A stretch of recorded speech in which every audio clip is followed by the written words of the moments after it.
Hey guys, tonight we're traveling back to a time when every breath felt borrowed and every morning was a miracle. You're not you tonight, you're someone new. Newborn, slick with blood and heat, swaddled in linen softer than most days you'll ever have again. You're lying in a one-room cottage built from hope, mud, and too many prayers that went unanswered. The ceiling above you leaks. The floor beneath is cold. And yet, this is home. Your mother cradles you close, her arms shaking from the effort of bringing you earthside. She doesn't smile. She pleads to saints, to the Virgin, to anyone who might be listening. She's not asking for riches, just milk, breath, and the strength to love you without burying you by winter. Your first lullaby is the crackle of damp logs. Your first scent is smoke and something sour. Your first audience, a goat, 3 chickens, and a midwife who's already washing up for the next birth down the road. Your father. He steps out without speaking. There's no joy in a daughter. You aren't a blessing. You're a calculation. Another mouth, another risk, another coin never saved. Still, you live. By your baptism that very evening, the priest doesn't linger. He barely mumbles your name before moving to the next. No one takes chances these days. Infant souls don't get second tries. Historical fact, medieval infants were baptized as quickly as possible to avoid dying pagan, since infant mortality was sky high. The church believed even a few unblessed hours could spell eternal damnation. The house is cramped, 1 bed, 1 bucket, 1 pot hanging from a hook blackened with soot. The fire burns day and night, and the smoke never really leaves. It lives in your clothes, your lungs, your dreams. You grow anyway. Your first steps land you in goat droppings. Your first word might have been hot, shouted too late before you grabbed the skillet. Your first memory is probably your sister shrieking because a rat stole bread from her hand. Historians still argue whether medieval childhood had innocence, but you find your moments. The thrill of bare feet in cold mud. A secret name for the barn cat. That one afternoon, your mother made soup rich enough to lick the bowl. You survive past 5. That makes you lucky. And luck, in your world, is everything. By the time you can really run, you're also expected to work. There's no such thing as childhood the way modern minds imagine it. No toy chests, no soft schedules filled with music lessons and carefully supervised play dates. No, for you, growing up is less about becoming and more about becoming useful. You don't just play house, you learn it in real time. From women who've done it their whole lives with hands that crack open from winter wind and scalding water. You rise before the sun now. Someone gives you a task. Fetch kindling, shoo the chickens, scrape the soot from the pot. And you do it without much question. Not because you're obedient, but because you've seen what happens when you're not. A flick of your mother's switch, maybe. Or worse, your father's belt. Your fingers aren't quite dexterous yet, but that doesn't matter. You practice spinning wool until the thread breaks less often. You spill flour once, only once. After that, you learn to balance a heavy bowl like your life depends on it. Because it sort of does. There's no school unless you're a boy from a family with enough silver to bribe a priest into caring about your Latin conjugations. You, however, will be educated in the way of every other girl through your mother's voice, your grandmother's hands, and your older sister's sharp looks when you get something wrong. You learn quickly. Not because anyone praises you, there's little time for that, but because your survival depends on it. You memorize the feel of a clean pot, the quiet signs of a sick goat, the ratio of herbs that will soothe a bellyache, and the one that will accidentally keep a man sleepy and less angry. Historians still argue whether medieval girls internalized these lessons with resentment or pride. You're not sure either, you just do them. Maybe that is pride, or maybe it's just muscle memory by now. You discover that women don't own things, but they keep everything running and everyone alive. You sense that power isn't always loud. Sometimes it just means knowing how to stretch half a turnip into soup and still leave enough for the next day. There's a rhythm to this life. Draw water, grind grain, patch fabric, sing softly while darning socks so the baby stays calm. You find peace in the repetition sometimes, the same way people today might lose themselves in podcasts or rain sounds. Still, even here, even now, there's an unspoken countdown ticking. You're only 7, maybe 8, but the way people speak around you is changing. That woman from the next farm over, she stared at you for too long, whispered something to your mother. Your mother said nothing, but her hands got very still. There's a weight beginning to settle on your back. Not physical, not yet, but emotional, like you're walking toward a threshold you can't name, and everyone knows it but you. At night, while combing lice from your sister's scalp, you hear stories, half prayer, half warning, about girls who got too bold, about witches caught in the woods, about a woman who once said no and vanished. And yet, lightness lives here too. In the stolen moments, the quick jokes shared behind laundry lines, the ridiculous songs you sing while fetching water, the way the neighbor girl sticks out her tongue when the priest turns his back. One quirky bit. You're probably given a little cloth charm to wear around your neck, something sewn with a prayer inside. Protection against everything from illness to the evil eye.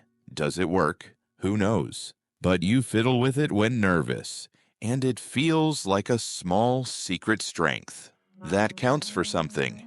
The older you get, the more you notice the differences between you and the boys. They climb trees and shout at pigs and run bare-chested in summer. You keep your hair braided and your head down. If your tunic slips too far or your laugh gets too loud, you hear about it. You start to see how the world isn't just hard. It's watching you, weighing your body, your walk, your silence. The way grown men look at you now is different, not kind, not cruel, just assessing. Your mother begins to teach you the next layer of survival, how to serve, how to bend, how to disappear without vanishing. These aren't things she says aloud, but she shows you when she keeps her voice gentle, even while seething. When she pockets extra bread for a neighbor who'll return the favor someday.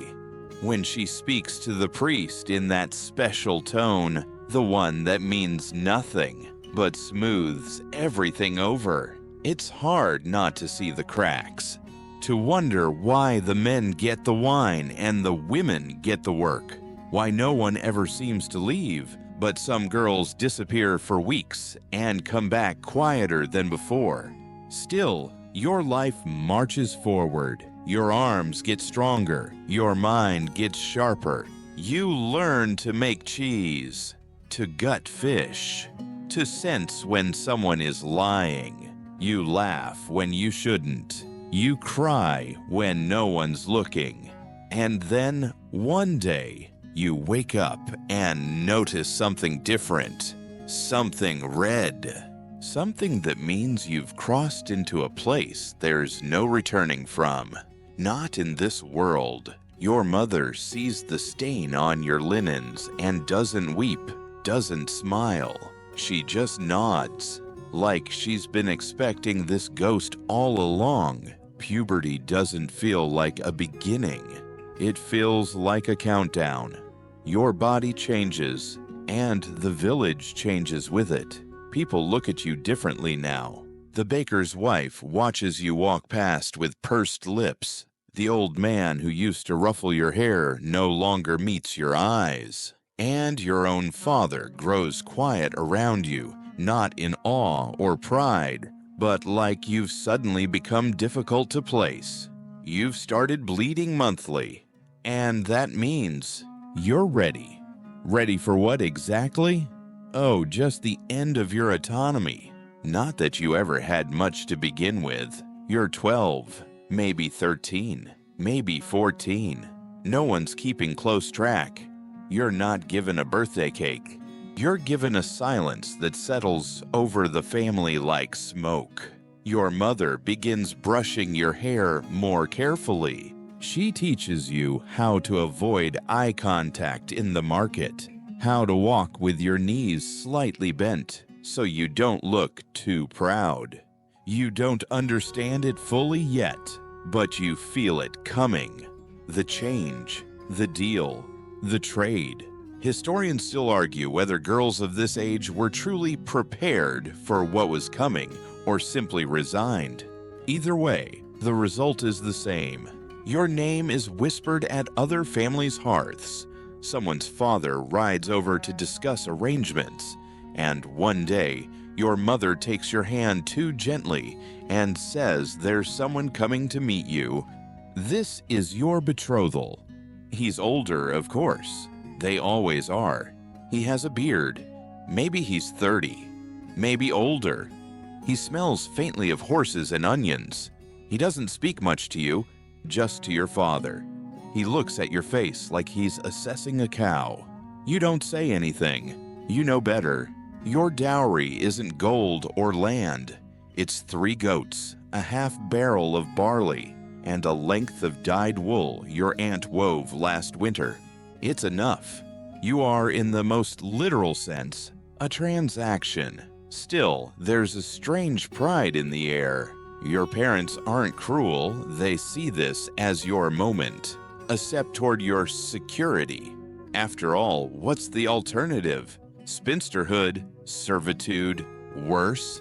You try to feel proud, too. It doesn't quite stick. There's a feast, small and dusty. Someone gifts you a comb. Another offers bread shaped like a dove. The priest says a few words that sound like blessings but feel like goodbyes.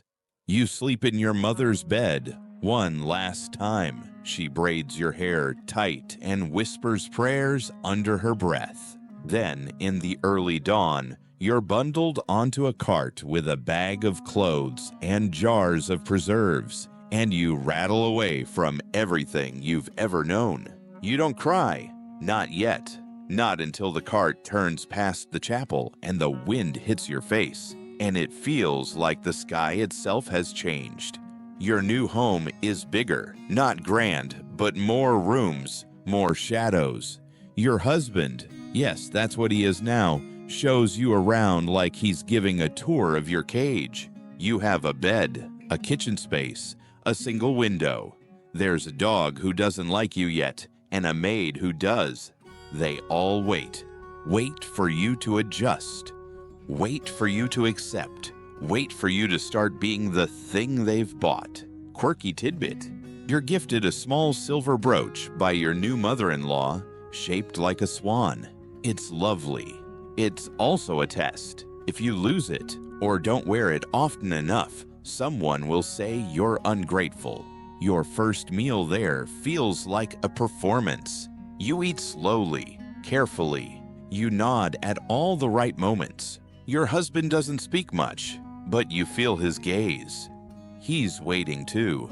Not for your opinion, never that, but for your obedience. That night, you lie in a bed that doesn't smell like you. The sheets are stiff. The silence is heavy. Your heart beats loud enough to hear. And maybe, just maybe, you understand why some girls run into the forest and never come back. But you stay. You lie still. You survive. Over the next few weeks, you learn your duties. You rise before your husband. You stoke the fire. You feed the animals. You knead dough until your wrists ache. You learn where he likes his cloak hung and which food makes him belch. You start to forget how your mother smelled. You forget your sister's laugh. You get good at forgetting. Historians like to describe marriage in medieval Europe as a social contract, which, sure, if contracts could bleed. You know now what's expected of you. The next step is motherhood. Not eventually, not hopefully, immediately. You're no longer a daughter, you're a vessel. You can feel the fear building like smoke in your lungs. Not of the man, necessarily, but of what your body will be asked to do, what it might lose. You find yourself praying, not because you're especially devout, but because it's something to do with your hands when they tremble. And in the dark, when the door creaks and he enters, you learn to be still. You learn that some silences are louder than screams, and that you are expected to make no sound at all. The wedding itself is already a blur, a flutter of fabric and forced smiles. But that first week after, that's when it becomes real. You wake in a bed that is no longer yours, in a house that bears no memory of you. Your name is stitched into no linens, etched into no walls, spoken only when someone needs something. You are a stranger in your own skin, and you can't quite remember what your laughter sounded like before the silence settled in. Marriage for you doesn't come with a honeymoon. It comes with duties, expectations, a checklist whispered in the corridor by the housekeeper and recited again by your mother-in-law with a raised eyebrow and too tight lips. Keep the fire going, mind the chickens, brew beer if you can, and above all, get with child quickly. That's the only job that really matters. You're told to look to the Virgin Mary as your example, chaste, obedient, and miraculously maternal. No pressure. Your husband doesn't hurt you, not with fists. He doesn't have to. His power is structural, legal, divine, according to the church. When he speaks, others listen. When you speak, it's called nagging. You try to do things right. You bake bread, sew linens, and learn to smile when men compliment your manners, which means your silence. You try to become what they want, a reflection, a role, a pleasing echo. And you bleed again, but not the monthly kind. This time, it doesn't stop for hours. Your mother-in-law frowns, mutters something about weak girls and stronger wombs. You're sent to lie down, but no one brings you anything. Later, they feed you broth. Not with love, with impatience. Quirky fact, some women wore charms with dried toad parts sewn inside, a supposed fertility aid. You're given one, and it dangles from your shift like a threat dressed as hope. You miss your mother, or rather, you miss the idea of her. You can't picture her face anymore, just the shape of her back as she stirred the pot. It's funny what the memory keeps. Historians still debate how much say women had in running the household. It depended, of course, on wealth, location, the husband's personality. But you're allowed to manage the servants and keep the pantry stocked. That's it. Anything else is overstepping. You notice something else too. The rules don't apply equally. Your neighbor's husband has a mistress, and nobody says a word. If you are caught even speaking too warmly to another man, the gossip alone would drown you. You begin to understand how much of your world is about control. Your body is no longer your own. It's a project, a tool, a shrine under constant inspection. You track your cycles with herbs and whispers. You touch your belly and wonder if something's growing there or just aching from hunger. And then one day, your suspicions are confirmed. The maid smells it first. She smiles. It's not unkind, just resigned. You've missed your courses. The village midwife is sent for, and she touches your wrist like a fortune teller. You're with child, she says. And suddenly, everyone treats you like a sacred object, but not in the good way. Not like a goddess, more like a fragile heirloom that better not break. You're given less work, but more scrutiny. Every step you take is watched, every bite you eat. You're praised when quiet, scolded if you cry. You've never been more exhausted. The baby stirs inside you like a second self, one that demands and shifts and grows while you shrink. You try to keep food down, you fail. You try to sleep, you can't. You try to smile. That's the only one that works. One night, you wake to sharp pain. You don't scream. You're not allowed to scream, but you cry, and the maid hears. And soon, the midwife is there, with hot cloths and boiling water, and prayers mumbled between commands. It's early, too early. The baby arrives in silence. You don't. You scream then, but no one tells you to hush. The silence in the room has shifted. Even the fire seems to dim. They clean you. They bury the baby in the churchyard the next morning. There's no marker. You don't ask for one. You wouldn't get it if you did. Your husband tells you, try again. Not unkindly, just mechanically. And so, you begin again. Historians still argue whether medieval women experienced motherhood as joy or duty. Probably both. Probably neither. Probably something quieter than words. You begin again. You bleed again. You hope again. You bury again. And still, you survive. The next one lives. Barely. A boy. There's celebration of a sort.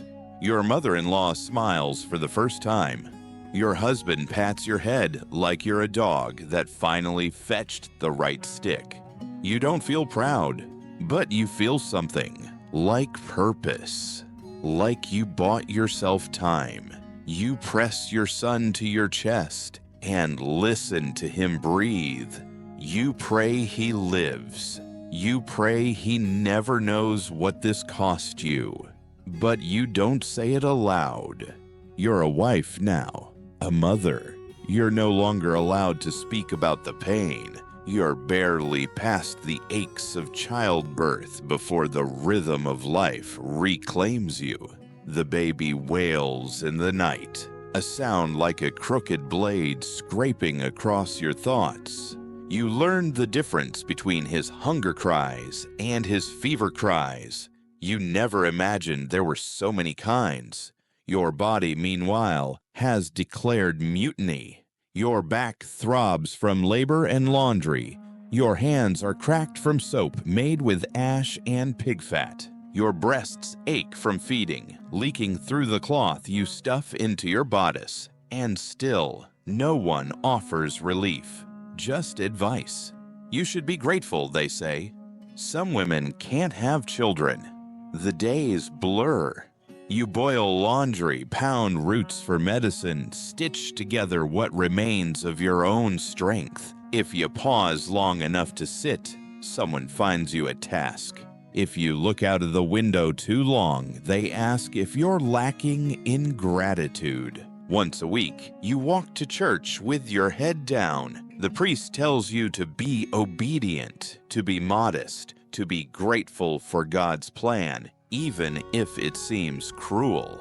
You kneel, not because you believe him, but because there's nowhere else to go. A fringe tidbit. In some towns, women who spoke out of turn were punished by being made to wear iron scold's bridles. Metal cages strapped to their heads with plates shoved into their mouths to keep them from talking. You don't get one, you just get shushed. Often, you find companionship where you can. A neighbor whose baby also won't sleep. A baker's wife who sneaks you an extra crust when your pantry runs low. Sometimes you gather near the well, where women trade recipes and rumors and sighs. It's the closest thing you have to freedom, talking without men nearby, laughing in half whispers. Historians still argue whether these moments, these tiny acts of resistance and connection, amounted to a true female culture, or were simply survival tactics. Either way, you cling to them like thread on a worn-out hem.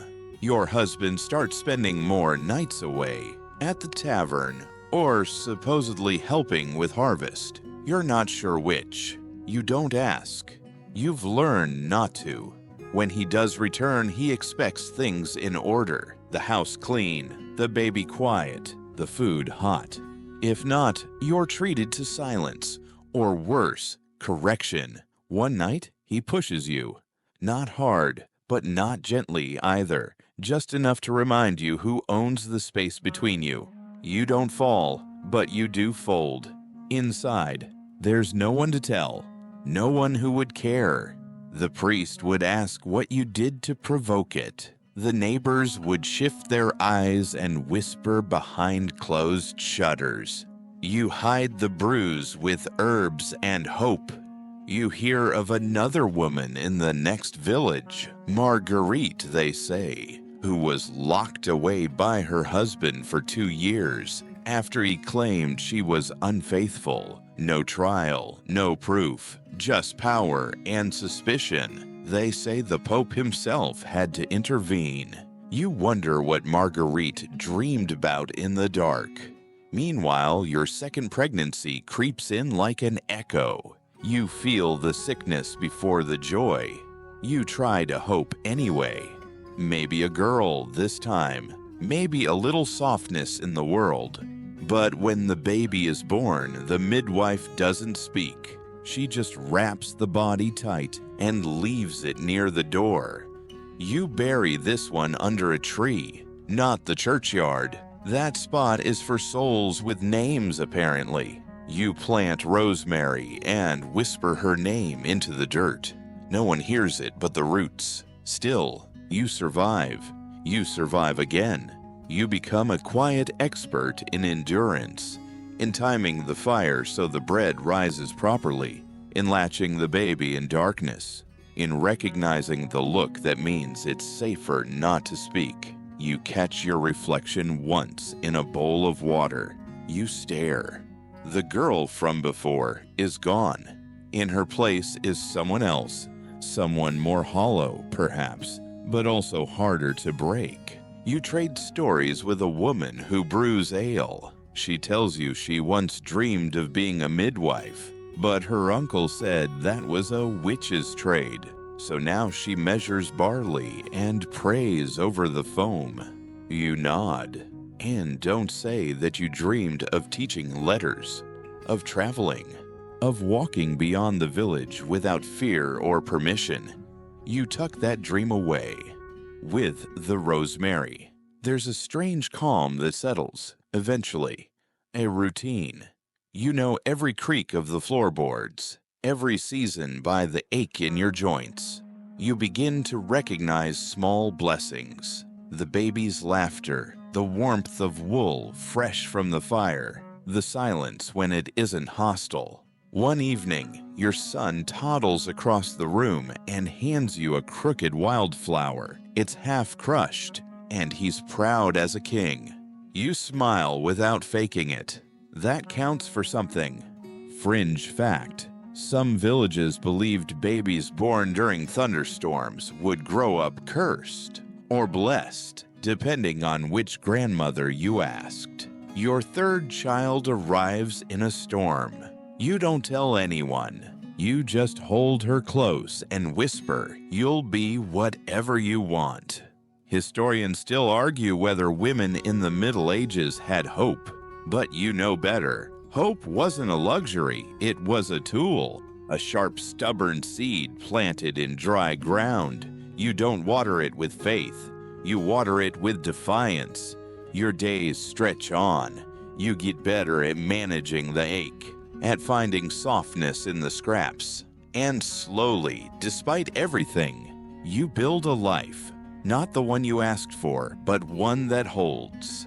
At night, when the children are asleep and the fire is low, you sit by the window and hum old songs. Songs your mother sang, though you no longer remember the words. Just the rhythm, just the memory of being held. You've learned the secret no one speaks aloud. You are not weak because you endure. You endure because no one taught you how to give up. Section 6. The days start to blur together, but in a way that becomes oddly comforting. You wake, you work, you sleep, if the baby allows it. The sun rises behind the same hill, and you can measure the seasons by how the wind moves through the trees outside your cottage. Your third child survives. A daughter. She grows with a fierce, observant quietness. She watches you the way animals watch the sky, half wonder, half warning. She speaks early, sings often, and clings to your skirts like ivy. You name her after a saint, but you think of her as your second breath. Some days, you worry about her future more than you worry about your own.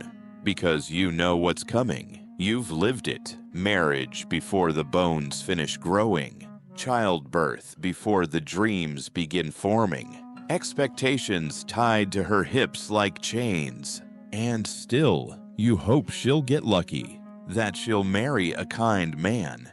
That she'll survive. That she'll sing. Fringe tidbit. In some medieval households, girls as young as 7 were betrothed, promised to men 3 times their age, not for love, but for land, politics, and a father's favor. You mend her little dress while she plays in the corner. Stitch by stitch, you wonder if the thread can hold more than cloth. Maybe it can hold prayers or spells.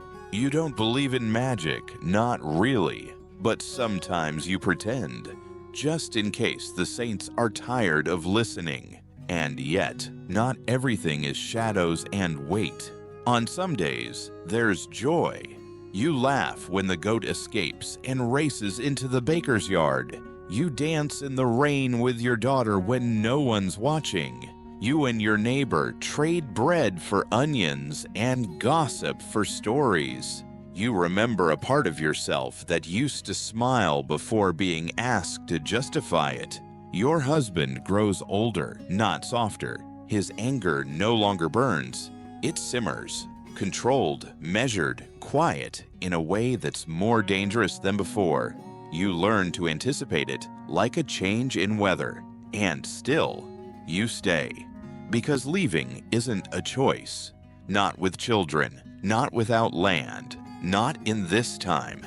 Historians still argue whether women ever truly had options back then, whether convents, widowhood, or rare inheritances counted as real agency, or were just different cages. You try not to think about it too much. Thinking too far ahead is like looking at the sun. It'll burn something inside you. Your oldest son is now nearly a man. You watch the village priest teach him letters while your daughter plays with sticks. You're proud of him, but quietly uneasy. You've seen what happens when boys become men in a world that hands them power like a birthright. You hope he chooses gentleness. You hope he doesn't forget your hands, the ones that raised him, fed him, held him through fevers. You've stopped attending certain feast days. The crowds exhaust you. The gossip drains you. And the sermons, well, you've heard them all before. Obey your husband. Suffer with grace. Rejoice in your duty. You'd like to see the priest give birth in the dirt behind a stable and still preach about grace. but you still find faith. Not in the church, but in the patterns. The way seeds know when to sprout, the way babies reach for warmth, the way some women leave crusts of bread on windowsills for others to find. It's not divine, but it's sacred. There's a story passed around among the village women, quietly, in kitchens and over laundry lines, about a noble woman who escaped her cruel husband by faking her own death. They say she lives in a cloister now, pretending to be mute so no one recognizes her. You wonder if it's true. You wonder what she dreams about. One evening, as you sit by the hearth, your daughter climbs into your lap and places your hand on her heart. "This," she says, "is where you live now." You blink back tears and pull her close. You don't know where she heard that. Maybe she made it up. Maybe it's just true. That night, you find an old book hidden in the rafters. You can't read all the words your mother taught you a little long ago, but some come back. You whisper them aloud as if invoking a spell, not to change the world, just to remember that you once had a voice. You teach your daughter how to braid, how to dry herbs, how to knead dough with her palms, not just her fingers. These lessons matter more than she knows. Survival isn't inherited, it's taught in soft repetitions and flower-dusted songs. Fringe fact, women were the primary brewers of ale in many medieval villages. Called alewives, they often wore tall hats and worked with herbs like gruit, until beer guilds emerged and shut most of them out. You're not an alewife, but you remember the smell of your neighbor's brew. Sharp, sour, honest. One winter, a traveling friar comes through the village. He preaches fire and punishment from atop a crate, warning that women's souls weigh heavier with sin, that we are temptresses by birthright. Your daughter asks what he means. You tell her he's wrong. You wonder how many women believed him anyway. You wonder how many still do. You start keeping a journal, not a real one, just scraps of parchment hidden behind the beams. You write memories, recipes, things you want your daughter to know when you're no longer here, things you're afraid history will forget. One entry simply says, "They'll never thank us." But we were the ones who held it all together. You're not sure who they are, but it feels right. Historians still debate whether domestic labor, cooking, cleaning, childcare should be seen as cultural contribution. You think the answer is obvious. Without it, kingdoms crumble. Without it, the world ends one diaper at a time. You watch your daughter sleep and think. Maybe she'll grow up to read every word you never got to. Maybe she'll speak her truth and not apologize for it. Maybe she'll burn brighter than the world allows. And maybe, just maybe, she won't be punished for it. For now, you sleep, wrapped in the soft, smoky air of your small cottage. Tomorrow will come fast. It always does. Spring arrives like an apology. The air turns warmer, coaxing buds from brittle branches and color from your fingertips. You walk barefoot again. The earth is soft and damp beneath your toes, and for a moment, it feels like forgiveness. For what? You're not sure. Your doubts, your thoughts, your small rebellions maybe. But nature never asks. It just lets you breathe again. Your daughter grows taller, her hair a tangled curtain of gold and stubbornness. She follows you everywhere, mimics your walk, echoes your hums. You watch her kneel by the herbs you planted last year, whispering to the time like it's listening. You smile. Maybe it is. The village feels lighter too. People emerge from their homes, blinking at the sunlight, dragging chairs and baskets and gossip out into the lanes. You trade pickled eggs for a wedge of hard cheese. You share laughter over chickens that won't stay penned and babies who chew on firewood. The weight isn't gone, but it's shared now. Fringe tidbit: spring festivals often included maying, when villagers danced around tall poles and snuck into the woods with partners. It was considered naughty, joyous, and completely inevitable. You didn't participate when you were younger. You were already married, but sometimes you wonder what it would have been like to run into the forest for want, not obligation. You hear of a young girl from a nearby village being married off to a man her father owes a debt to. She's only 12. Your chest tightens. You remember what that felt like. The way the world shifts under your feet and never quite goes back. You say nothing, of course. It's not your place. It never was. Your husband becomes ill, not gravely, but enough to notice. He's quieter now, coughing more, taking longer to rise from the table. You tend to him, gently, efficiently, not out of love, but because someone has to.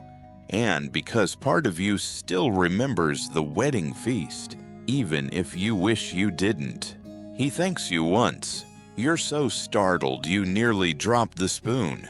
Historians still argue whether love existed in medieval marriages. Probably not at first, but sometimes it grew, like moss, slow and quiet, clinging to the damp parts of life. Maybe that's what this is.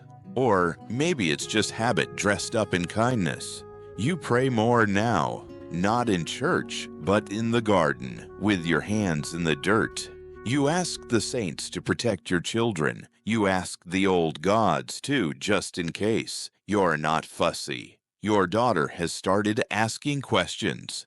Why are women not allowed to own land? Why do men never carry the water? Why does the priest always interrupt the women in the front row? You give her half answers, the safest ones.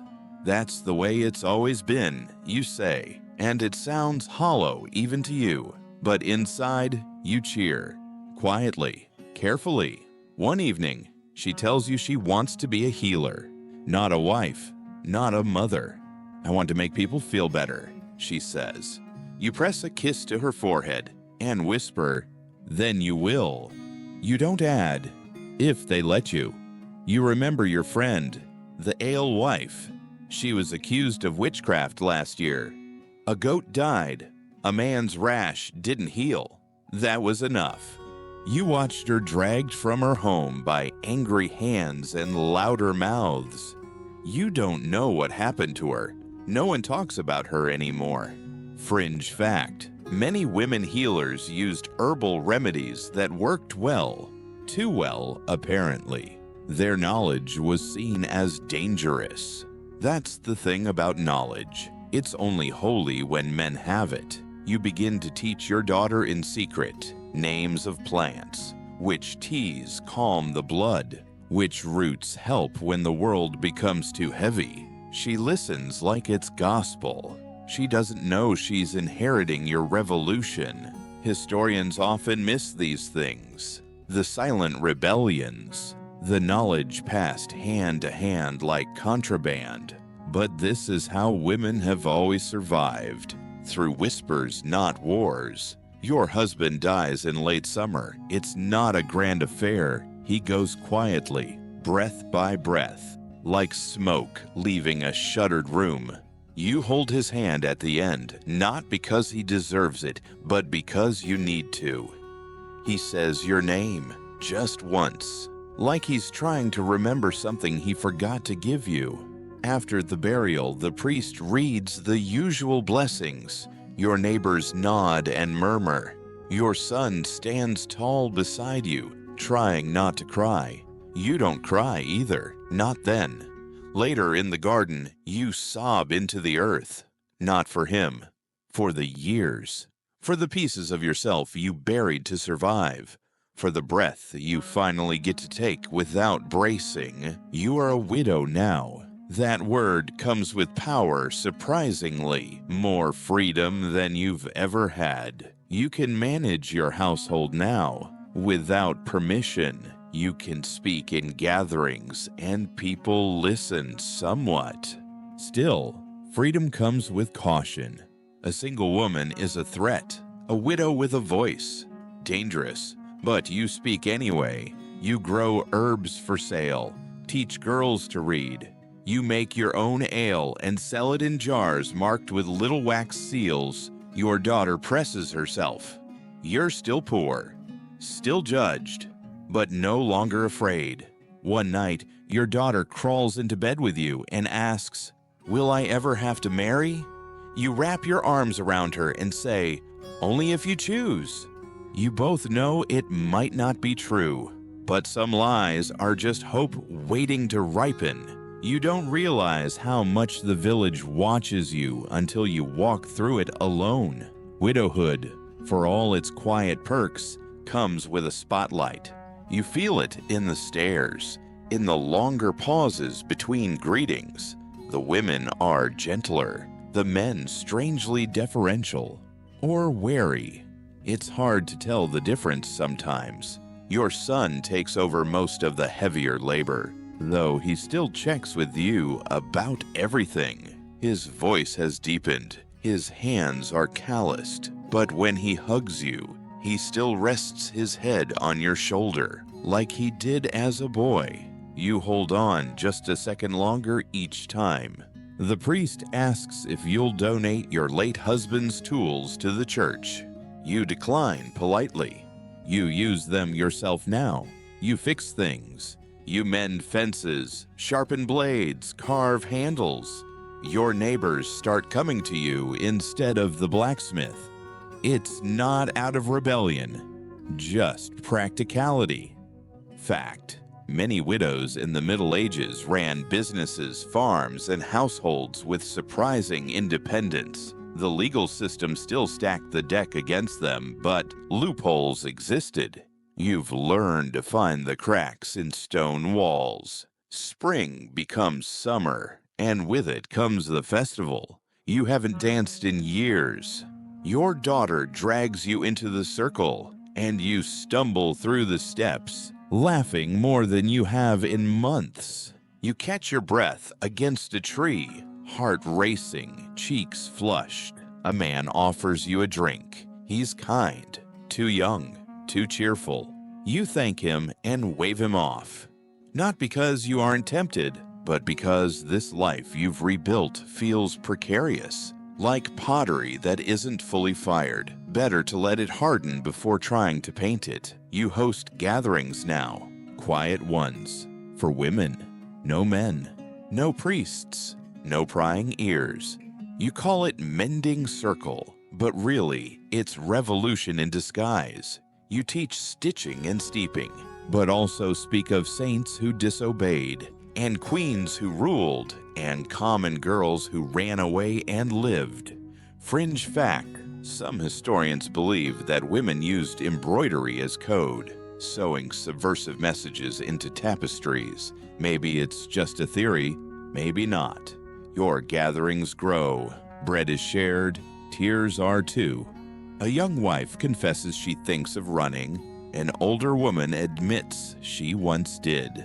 Your daughter listens, eyes wide. You see her learning more in these evenings than any priest could teach in a lifetime. You start keeping a journal. You don't call it that.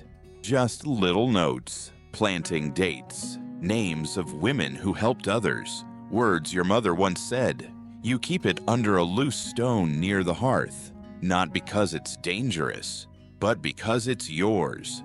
Your daughter bleeds for the first time in early autumn. She cries, not from pain, but fear. You cradle her and explain, not the church version, your version, about strength, about cycles, about power hidden in plain sight.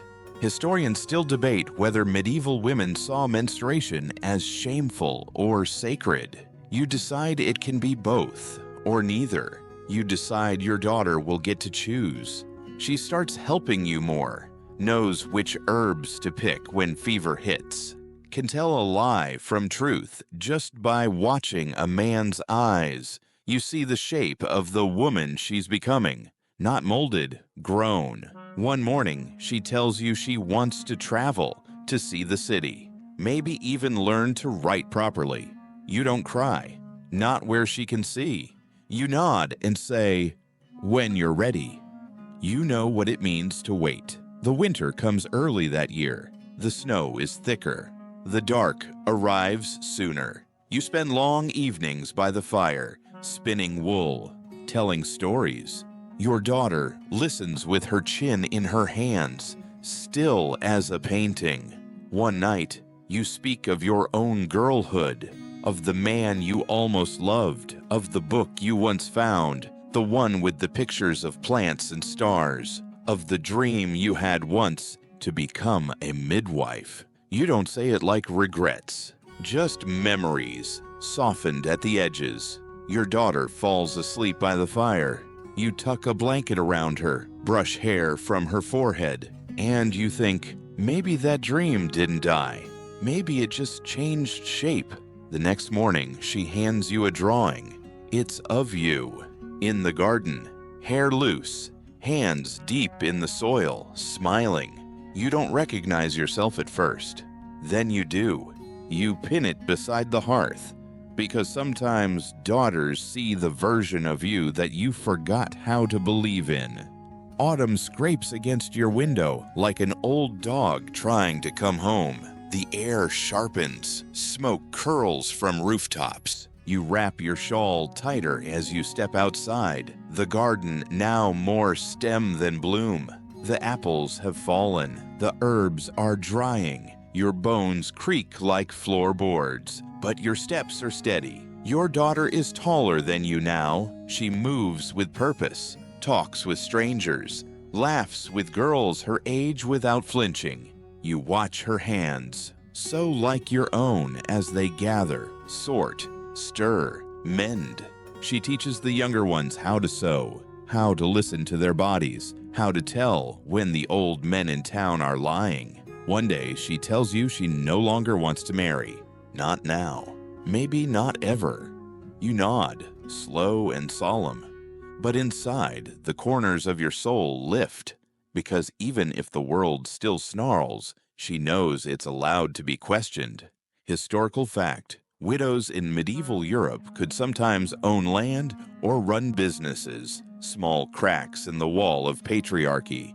You've found one of those cracks and dug your nails into it. Your fingers bleed, but it holds. You've begun writing, not letters, not prayers, not even spells, though your neighbor suspects. You write stories, small ones, pieces of truth shaped into fiction, a tale about a girl who saves her village with a brew of oak moss and nettle. Another about a queen who fakes her death to escape court life and live among her bees. You don't show them to anyone, but you keep writing, by candlelight, on parchment saved from fish wrappers and broken accounts. Your daughter catches you once and says, "These are good." You pretend to dismiss it, but that night you sleep easier. Fringe tidbit: some noble women in the 13th century kept personal books of hours, illuminated manuscripts with prayers, dreams, and sometimes doodles of cats stabbing knights. You'd add one too if you had the ink. The villagers call you wise woman now. You're not sure if it's praise or a warning, probably both. When a boy falls ill with coughing blood, they bring him to you. Not the priest, not the apothecary, you. You crush thyme and honey into a warm poultice and place it on his chest. You sing the lullaby your mother hummed when your own brother burned with fever. He lives. You become necessary, not liked by all, not safe exactly, but necessary. And that's enough. Historians still argue whether female folk healers were respected or merely tolerated. You think the truth's in the herbs. useful until they grow too strong. Your daughter begins to teach. She holds gatherings in the yard, talks about herbs, about history, about why St. Bridget might have just been an Irish goddess disguised as a nun. Some of the older villagers leave early, but the girls stay late. You catch glimpses of yourself in her, polished and bolder. She doesn't apologize before she speaks. She doesn't whisper when men enter the room. You watch her and feel something like regret and pride and rage at the world that made you choose between the two. Winter comes again, the fourth since your husband died. The world dims sooner each day. You and your daughter fill the silence with stories, sometimes old ones, sometimes the ones you wrote. You both laugh at the idea of noble virtue. You both cry at the story of the girl who lived in a tower and sang to the stars. One evening, a writer comes, rich cloak, clean boots, a scroll sealed in red wax. Your stomach knots. He carries a message from a cousin, distant, influential, and suddenly interested in your daughter. A match, he says, with a young lord, generous estate, noble blood. You look at your daughter. Her lips press into a line sharp enough to cut. You thank the writer, feed him soup, and send him away with the dawn. The next day, you burn the scroll. Historical debate. Did all women lack choices? Some historians suggest a few noble women, like Eleanor of Aquitaine, defied norms and chose their fates. But those were exceptions. Loud, dangerous exceptions. You've decided you'd rather your daughter be a quiet revolution. More writers come, some with flattery, some with threats, one with gold. You return it all, politely, then not so politely, then with a bucket of pig dung. Rumors begin that you're keeping your daughter for something dark, that you've made a pact with the forest spirits, that your dead husband haunts your garden. He doesn't. You checked.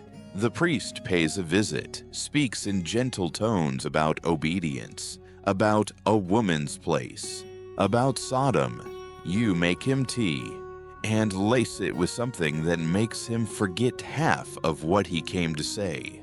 You plant more garlic. It can't hurt. You start locking your door. You wake to scratches at the shutters sometimes. A chicken missing. A curse carved into your door frame. But your daughter is still here, still free. Some nights, the two of you sit by the fire and whisper lists. All the things you never got to do and all the things she still might. Dance barefoot on stone. Read every book. Learn to swim. Name a star.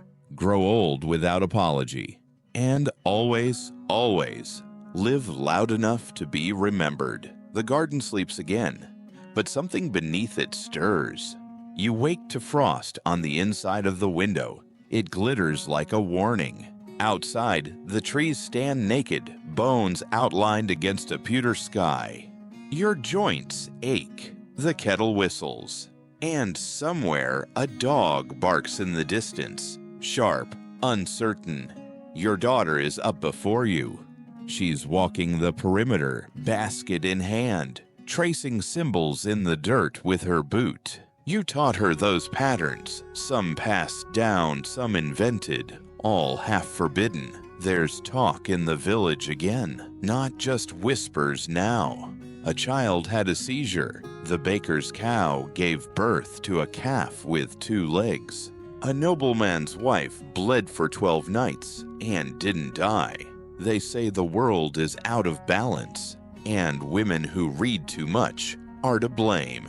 Historical fact, in late medieval Europe, especially after the Black Death, superstition rose sharply. Women healers were often the scapegoats. If your tincture cured someone, it was divine. If it failed or succeeded too well, it was witchcraft. You go to market anyway. Your daughter insists on coming. The crowd is quiet as you pass. A boy crosses himself. An old woman bows. A man spits near your boot. The baker's wife, hands thick with flour, presses a bundle into your palm. Eggs, soft cheese, dried rosemary. "I saw what you did for Lillian," she says. "Thank you." You nod. Not everything rots. Not yet. But you feel it coming. Later that week, a magistrate arrives. His cloak is crisp, his beard trimmed. His eyes are too still. He asks questions, but not like someone who wants answers, more like someone confirming rumors. He asks if you've ever spoken to the dead. You say yes. Your husband mostly, usually to remind him where he left the axe. He doesn't laugh. Fringe tidbit. Some medieval courts considered laughter, especially by women, as signs of possession. Joy apparently was suspicious. He asks if you own a black cat. You say you used to. Then the priest ran over it with his cart. He still doesn't laugh. Your daughter says nothing, just stands there, arms crossed, gaze steady. When he leaves, he takes nothing. Not yet. But he says he'll return. That night, you bury your books, not out of fear, out of strategy. You dig beneath the elder tree, the roots like knotted hands. You whisper each title as if it were a prayer. The Book of Herbs, On the Movements of the Moon, Letters from Daughters of the Cloister. Your daughter adds one she wrote herself, on stories and songs and the power of listening. You cover them carefully, say you'll return for them someday, or someone will. Historians still argue whether the witch trials were about religion, property, or just plain misogyny.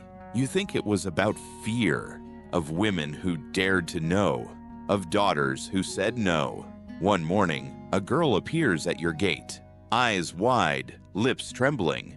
Her father beat her for reading by candlelight. Her mother said nothing. She ran. You feed her soup, let her sleep. Later, she helps you in the garden.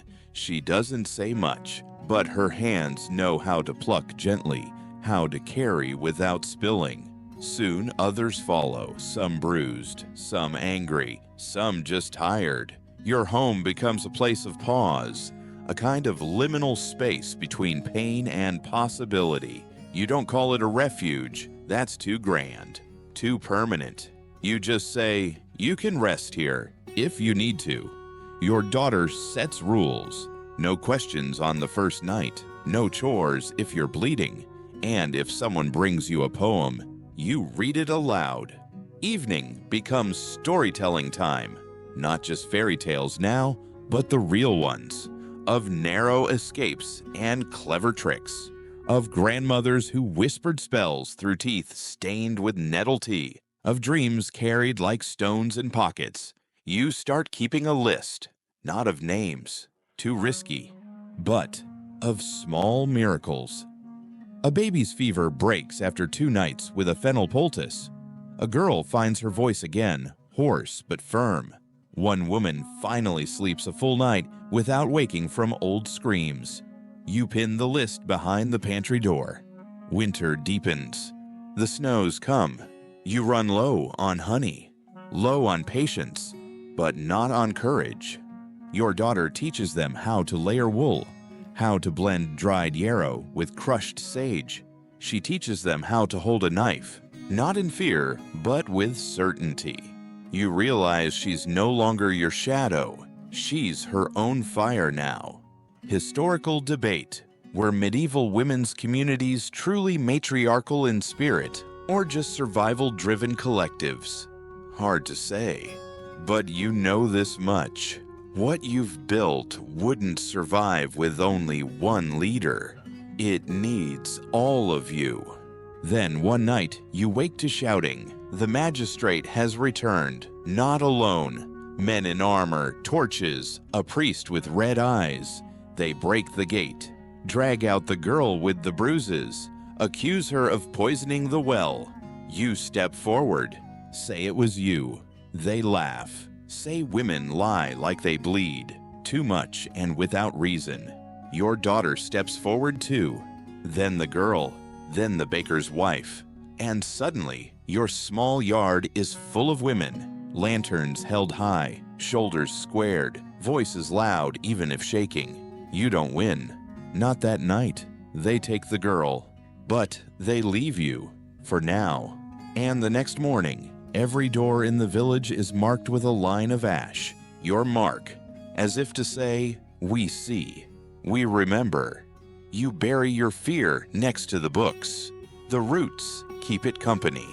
Section 11. The snow melts slowly this year. First, the hard-packed crust softens into slush. Then come the rivulets, threading down from hills, slipping past stone fences, pooling in wheel ruts. The thaw reveals things the winter kept quiet. Broken pots, bones, a long-forgotten pair of shoes stuffed with dried lavender, and mud. So much mud.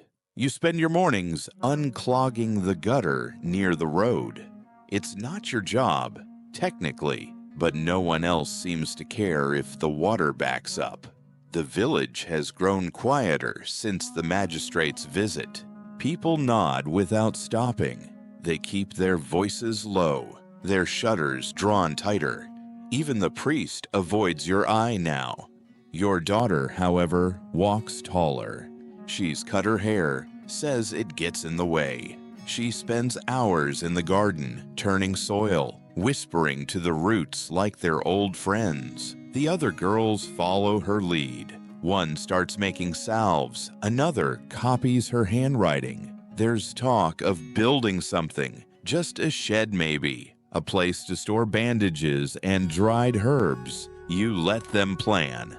Historical fact, in medieval Europe, spring was often called the hungry gap. Last year's stores ran low, but the new crops hadn't matured. Many peasant families went days without solid food, relying on onion broth or fermented rye. You know how to make broth from almost anything. Roots, bark, even nettles if you dry them right. The trick, your daughter says, is roasting the garlic first. Otherwise, it tastes like punishment. One night, the wind carries music. Faint. Fiddles maybe. Someone celebrating. Not you. Not this house. Still the sound floats through the window and lingers. You're reminded of a fair from your own girlhood. Red ribbons, boiled sweets. A boy who kissed your wrist instead of your lips. His name was Thomas. Or maybe Thomas. Hard to remember. But you recall the way his breath fogged in the night air, how he said your eyes looked like storm clouds and didn't laugh afterward. That was before the marriage, before the first lost child, before grief became something you wore like a second bodice, tight, invisible, impossible to remove without ripping skin. You don't talk about him, not even with your daughter. Some stories are yours alone. Quirky tidbit. In parts of medieval France, it was common to tie a frog's leg around a grieving widow's wrist to absorb sorrow. Whether it worked is, less than confirmed. Back to the present. The baker's wife appears again, her face drawn tight. Her husband has fallen, a fever. She doesn't trust the village healer. She trusts you. You go. It's a long walk. Your boots are soaked by the time you arrive. The house smells of ash and lye soap and something sour. The baker's eyes are glazed. You recognize the look, like someone halfway between here and not. You don't promise to save him. That's never the promise. What you offer is comfort, cool cloths, a steady hand, the sound of someone humming in the next room. He makes it through the night, and in the morning, the baker's wife cries, not from relief, but from the unbearable act of hoping again. You let her cry. When you return home, your daughter has rearranged the pantry. Too many jars, she says, and no one ever finishes the mint. She's right. You throw out 3 jars of dust and relabel the rest. Historians still debate whether medieval households were matriarchal in practice, despite being patriarchal in law. You know this. When men disappeared into war, into madness, into drink, someone still had to hold the thread of daily life. That someone was almost always a woman. A week later, the girl who was taken, Merit her name was, returns. Thin, quiet, but upright. No one expected it. She says nothing about where she was, but she lets your daughter wash her feet. And that's enough for now. That night, a candle flickers oddly in the wind. A draft, maybe, or something else. You feel it again. That edge of something not quite seen. A question brushing against the back of your neck. Why are we still here? Why did they let her go? No one knows. But the answer, whatever it is, feels precarious. You double the wards near the gate, hang rowan branches in the corners, bury iron nails beneath the threshold, just in case. Historical fact: many medieval women combine folk rituals with Christian iconography, hanging crosses beside herbs, whispering Latin over cups of yarrow tea. Faith wasn't a binary, it was a survival strategy. You dream that night of a fire, not a consuming one, but a controlled burn, purposeful, cleansing, the kind that clears space for growth. When you wake, the wind is gentle. The rain has stopped. In the clearing behind your home, someone has built a bench, rough-hewn, sturdy. No one claims it, but each morning, someone different sits there, sometimes to cry, sometimes to write, once to sing. You sit there once too, just to feel the sun on your face. You don't need a throne. This will do. The sun rises earlier now. You wake to birdsong and the distant clatter of hooves, some merchant passing through, no doubt.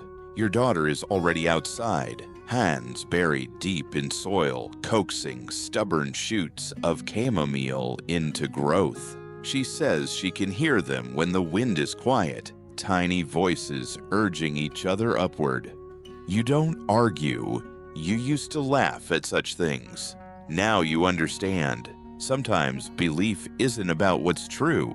It's about what gives you the strength to stand up and start again. Life continues. Barely, but it does. One of the village boys breaks his arm falling from a tree. You're called to splint it. The bones are young and soft, pliable with pain. You wrap them gently, humming some half-forgotten lullaby as you work. The boy sniffs but doesn't cry. His mother weeps instead. You place a hand on her shoulder. Good break, you say. He'll mend stronger. Historical fact: in medieval medicine, it was believed that certain types of fractures were blessed if they occurred before puberty, evidence that the body was still willing to heal with grace. Quirky tidbit: some midwives wore charms made of snail shells to bring calm to crying children. Whether the children stopped crying from magic or confusion is anyone's guess. You pass by the old abbey later that day.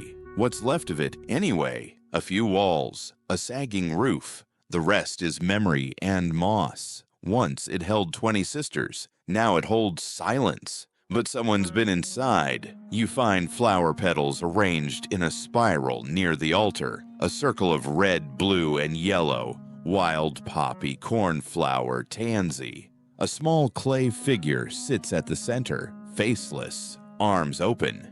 You don't disturb it. Some offerings are meant to stay untouched. Your daughter follows your gaze. She looks like you, she says. You smile. No, you reply. She looks like all of us. Historians still argue whether female-centered ritual spaces, separate from formal church control, existed on the margins of medieval villages. But if they did, they likely looked like this: quiet, weathered, sacred, in the way a scar is sacred. Back home, you begin sorting through old books, pages curling, ink faded. One holds a recipe for a honey and leek balm. Another, prayers scratched between herbs and harvest dates. At the very back, you find a note in your mother's handwriting. Protect what grows, even in the dark. You trace the letters with your finger. She wrote it before she died. Perhaps when she still believed you would inherit something besides sorrow. The fire crackles. Your daughter adds another log, then settles beside you. She's mending a cloak. Her stitches are uneven, but the thread holds. That's enough. You tell her about your mother's note. She nods, then says, "That's what you do, isn't it? Protect things." You laugh softly. "Not always. Not well." "Still," she shrugs, pulling the thread. You try. The moon is full that night. You see shapes in the mist, figures between trees, the hush of many footsteps not quite touching earth. You don't wake your daughter. She'll hear them if they want her to. Instead, you listen. The wind carries voices. Some you recognize, others you never met. All women, all tired, all enduring. They do not ask for vengeance. They ask for memory. You whisper their names if you know them. Where you don't, you say, "Sister," and hope that's enough. The next morning, the village is restless. There's talk of a new lord arriving, young, unwed, foreign. They say he's bringing soldiers, that he'll want rent collected in coin, not grain, that his taxes will break the backs already bent. No one says the word riot, but it's there, hanging between teeth and tongues. You feel your bones tense, like they remember fire, like they expect to need it again. Your daughter says nothing, but she sharpens every blade in the house just in case. The merchant returns, this time with news. The noble's household includes a steward, a falconer, and 2 scribes. No women. Odd, but not unheard of. The steward visits your home. He's polite, too polite. That careful tone used for strangers who might curse you under their breath. He sees your herbs and asks no questions. He leaves with a salve for his master's aching joints and a bundle of sage he didn't ask for. You do not expect thanks. That night, you dream of feathers, a single black wing falling across the sky, of voices behind a door you can't open, of hands reaching upward, not to pull down, but to steady. You wake before dawn. The stars are still out. In the garden, your daughter stands barefoot in the dew. "He's coming today," she says. You nod. She doesn't say how she knows. Some things don't need saying. The Lord arrives at midday. He's pale, young, soft hands and hard eyes. He surveys the village like someone measuring a garment he never intends to wear. His men dismount. Their armor shines too brightly. They speak too loudly. They smell of wine and stale bread. The villagers bow. You do not.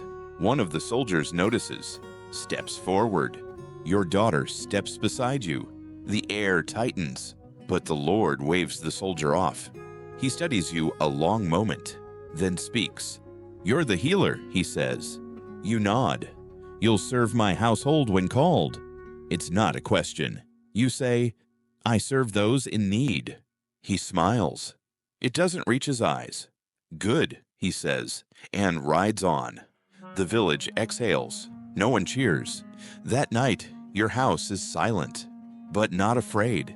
The air feels heavier the next morning, not with storm, with waiting.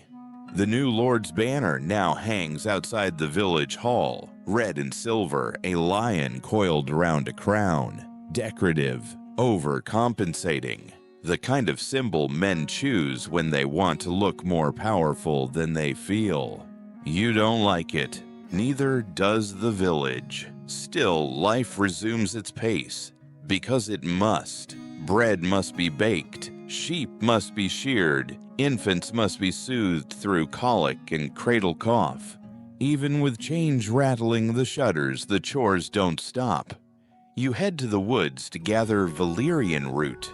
Your daughter insists on joining. The walk is long, but the silence between you is companionable. You find the patch beneath a twisted elm, roots like gnarled fingers clutching secrets. As you dig, your daughter hums something ancient, a melody without words. Maybe it's a prayer, maybe it's just a memory of one. You pause, brush a leaf from her brow. "Do you feel safe?" you ask. She shrugs. "I feel ready." Historical fact: valerian root was used as a sedative in medieval medicine, boiled into teas, chewed raw, or burned as incense. Some midwives even used it during childbirth, though it rarely worked miracles. Quirky tidbit: in one 14th century French village, there were laws banning women from entering council chambers with pockets, because some believed they could hide cursed herbs and cast spells with a flick of the wrist. You return to find a notice nailed to the chapel door. A new tax. For roads, they say. But there are no new roads. Your daughter reads it aloud, her voice even. You hear someone spit. The villagers gather that evening, not openly, but in the way people do when something's shifting. Eyes find one another across fences. Loaves are passed between hands like messages, and someone finally says it. "We've had enough." No one disagrees. The next day, the steward arrives at your cottage again. His smile is thinner. "The Lord is ill," he says. You nod, already gathering what you'll need. When you reach the manor, you're escorted into a chamber too lavish for someone who just raised your taxes. The air stinks of sweat and spoiled milk. The Lord lies propped on silks, shivering under layers. His skin is flushed, his lips pale. You place your fingers to his pulse. Weak, thready, still present.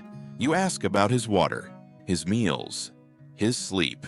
He answers curtly, irritated to need you.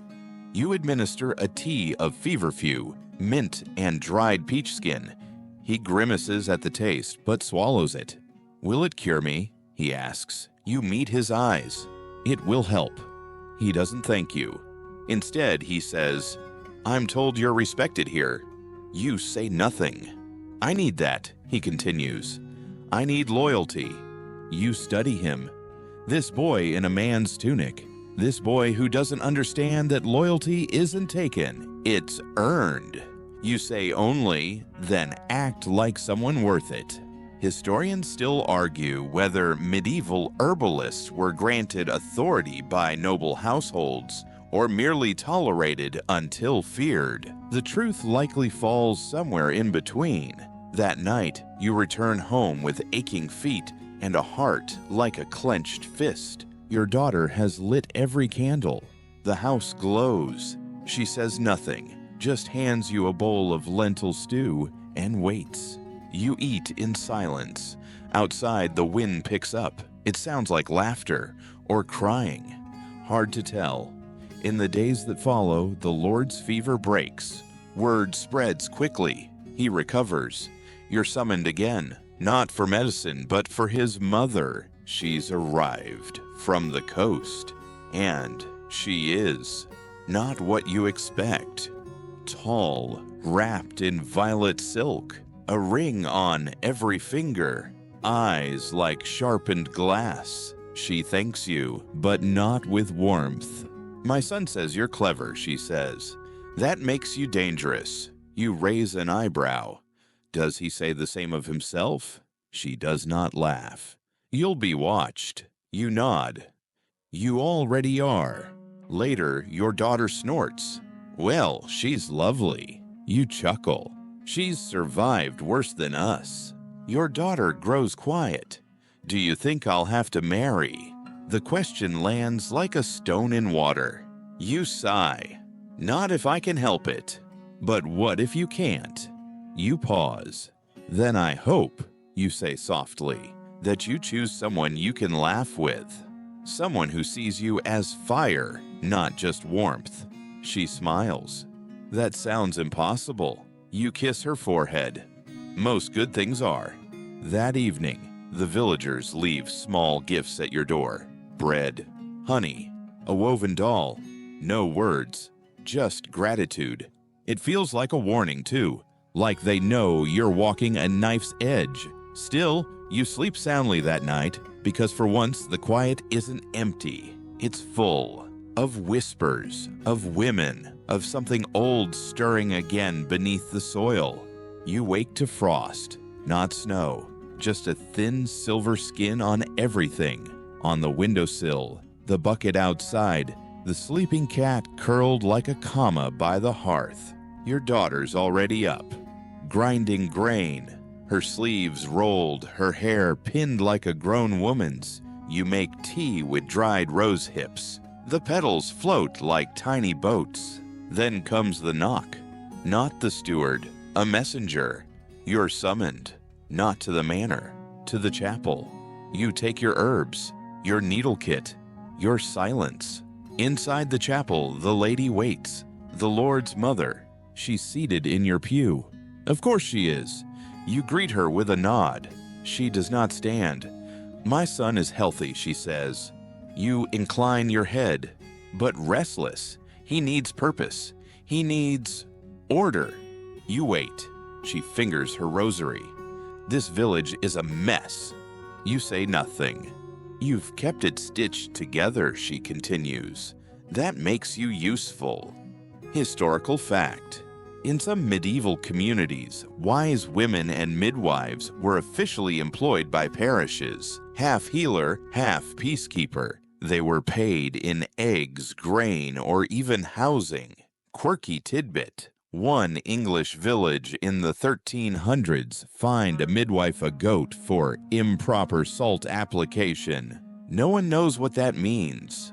Historians are still trying to decode it. I want a school, the lady says. That stops you. A school for the girls, for scripture, for sewing. You frown. And reading? She hesitates. If they must. You lean against the pew. Who will teach? You will. You almost laugh. I'm no scholar. You can read. You can think. That's close enough. She rises. You'll start next week. And you'll keep them from mischief. You tilt your head. That depends on your definition of mischief. She leaves you with the key to the vestry, to your past. That afternoon, your daughter helps you sweep out the space. Dust motes swirl like stars.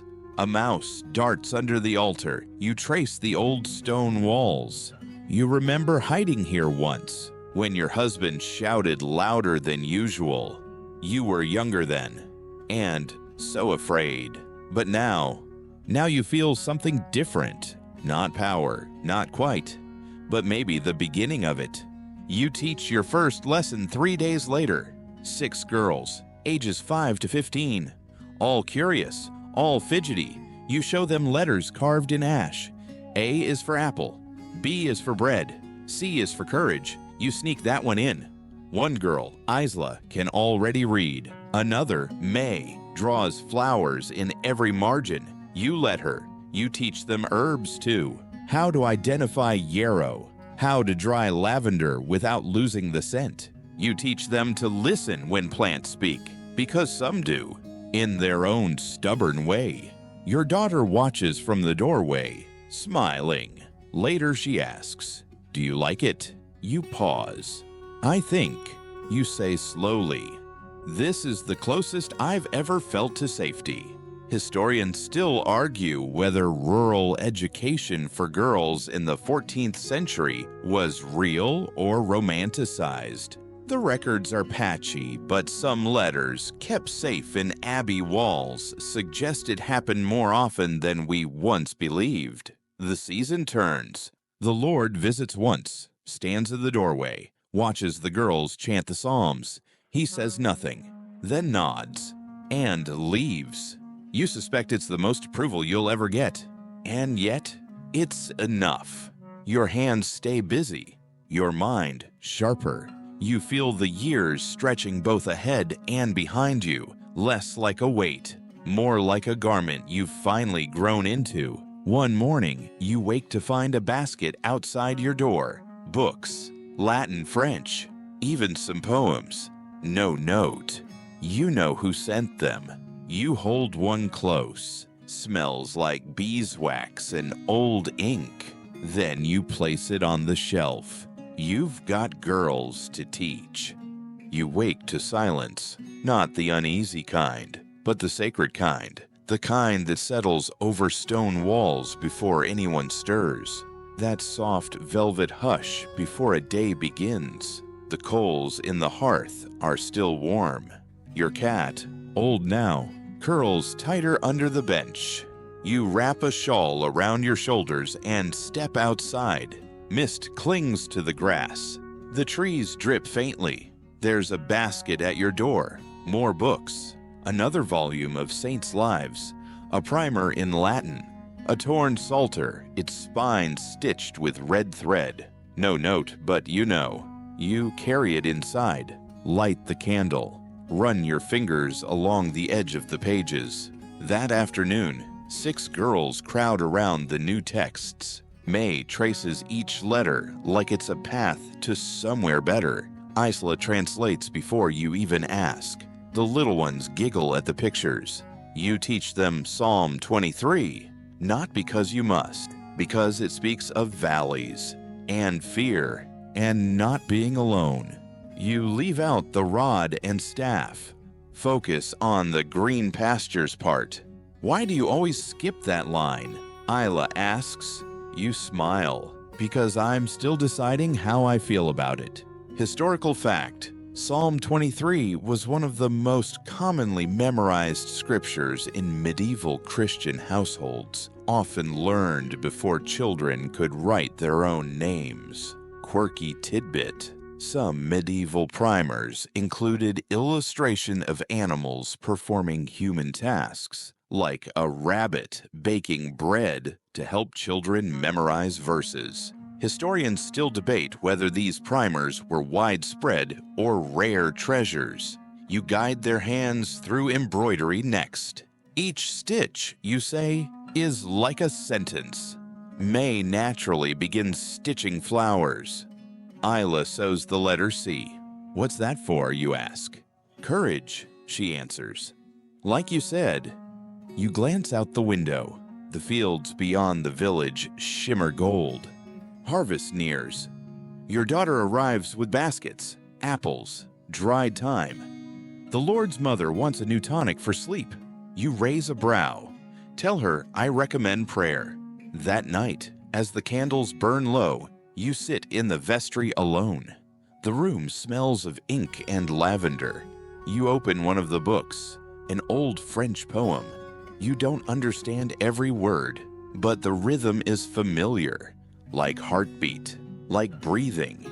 You imagine the scribe who once held this page, the woman who once whispered it to a child. You whisper it now, and for once you're not afraid of your own voice. You exhale slowly. The cottage is still. Even the fire has stopped trying, its glow reduced to a quiet blush beneath the ash. Outside, the moon is veiled behind soft clouds, and the wind has gone somewhere else for the night. Nothing moves, not even the trees. You latch the door gently. The wood creaks like it remembers 1,000 hands before yours. The room carries the scent of sleep, beeswax, lavender, and the faintest trace of old ink. You pass by the girls' bench, where their books lie open like wings mid-flight. A thread spool rolls lazily to a stop. A candle winks out. In this hush, you hear it all. Footsteps long gone. The rustle of skirts that danced before yours. The soft breath of women who lived entire lives between these same 4 walls. Unseen perhaps, but never unmade. They stitched futures into hems, kneaded grief into bread, named their fears in the dark, and then rose with the sun anyway. You don't need to imagine them. You are them. Not the famous, not the praised, but the ones who endured, the ones who stayed, the ones who whispered strength into silence. You settle by the fire, hands resting in your lap, heart moving slower now. Your cat circles once, then rests its head on your ankle, warm, safe, and, for once, nothing demands you. Not the past, not the children, not even the dawn. Just this moment, full and quiet and yours. Let your thoughts soften now. Let them drift across fields lit with starlight, through stories half remembered and names spoken only in kitchens. Let them find comfort in slowness. The world can wait. The bread can rise without you. Just for tonight. You've done enough. So rest your head, close your eyes, and let sleep gather you, gently, like the arms that once rocked you long ago.